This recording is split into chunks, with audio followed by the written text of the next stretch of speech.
I'm Casey Price. I'm Frameline's executive director. I am Thora Birch, and I appear in Petunia as well as co-produced it with Ash. And I'm Ash Christian. I co-wrote, directed, and co-produced the movie, Petunia. Thank you so much for being here today, the two of you. I really appreciate this. Our tagline, our theme for Frameline36 is Find Your Story. And I have a question for you. What story are you trying to highlight with Petunia? Oh man, there's a lot of different sort of stories that are intertwined here, but really I think it's about it's ultimately about family and love. I think in the awkward sort of way that it's shown. Right. It's the whole story sort of started with my first love and sort of trying to get over it. So I was writing about it, and Teresa and I, the other co-writer, we created all of these characters just to sort of get it off my chest. Right. I think one consistent theme within the film, and even though there are multiple storylines that are in the film, they all center around the idea of, in everybody's life, there comes like pivotal moments, and when it's not really like a change of life thing, but it's like a defining moment in you discovering who you are and how that relates to your relationships in connection to having a major impact on other people's lives.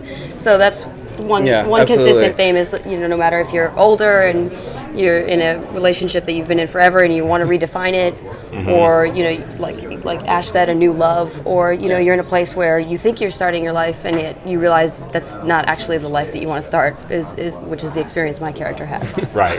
Yeah, I mean it really is such an ensemble, and there's so many different storylines, and sort of cool. It was a challenge as a filmmaker to weave those together, and especially in the editing process and the writing process. So it was a challenge. Well, you have such a fantastic cast, of course, with Thora and Michael and everyone. Do either of you have any stories you want to share about anything behind the scenes, or just anything in terms of making the film that was really funny or exciting for both of you? It was freezing. We shot it in January of last year. I don't know. Last year, I think. And it was the year that it sleeted and snowed in New York. Our first day of shooting was 18 degrees was the high, and we were shooting in a military base that had no electricity and no heat. Oh, wow. And that was a highlight. The highlight was having absolutely no power. It was the highlight of my life. You could actually see the actors' breath as they were talking. Oh, seriously, yeah. So this is it was really a sort of a act of love, this movie.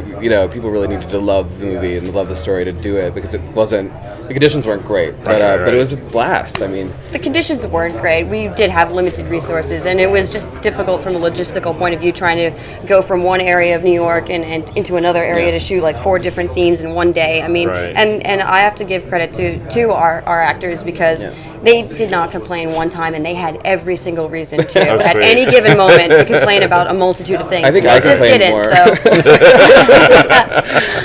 So we all, at the end of the day, there was a lot of hair pulling and things like that. But I think that because we just felt that the story was unique and fun and genuinely a New York story, I think that we did luck out with actors who were dedicated to look past all of that and just turn in really good work considering. Fantastic, right? And I feel like it's a movie. It's a story that really hasn't been told. Especially, you'll see the movie. The audience will see the movie, but there's elements that I think are pretty fresh, and even stuck in that sort of ensemble New York thing that we've all seen a dozen times. It is a fresh movie, which is that's what I wanted it to be. Oh, that's excellent. Yes. Oh, no, go ahead. Just to quickly say, we always call it a slice of life, because I think every cast member felt like this is something that they completely recognize as being realistic. You just happen to fall in love with somebody who's your neighbor, and they happen to be married, and you both happen to be gay. It happens. It happens. Let's face it. It happens. Yeah. That's great. That's the thing. It's that story of, it's like real life. I met this guy online, and he happened to live right below me in the same apartment building. It's all true, and it's really messed up. How that works. So it's cool. I'm excited to tell the story. Great. Oh, that's great. Okay, and one last question. Why is it important for you to screen your film at Frameline? Well, I've I've done 3 movies now, and both have screened here at the Castro, and it honestly is. I've cried both times so far, but it's my goal not to cry today. So it's overwhelming, to be honest. Being up on the stage and seeing people, 1,400 people, watching your work is utterly the best. That's why you make a movie, and this festival is, the biggest, gay and lesbian film festival around. I mean, and the programming's awesome, and the venue's awesome, and San Francisco's great. The audiences are a lot of fun. Great. Yeah, I think to be able to, have the first showing in San Francisco is pretty cool, just because of all the things that he just highlighted. But it's nice to have it, you took a New York story, you bring it out to the West Coast and show it in hopes that you kind of spread the word a little bit. And I'm not going to say we want to make a little bit of a splash. Yeah, sure. Hard to do for anybody, but, and we're honored to have people seeing it now, finally. Yeah, it's our world premiere, so we're incredibly excited to have it with you guys. Well, thank you so much. Thank you so much for having us. Yeah. Well, thank you for taking the time to do this as well, and we are so excited about the screening. Yeah, thanks, Thank guys. you.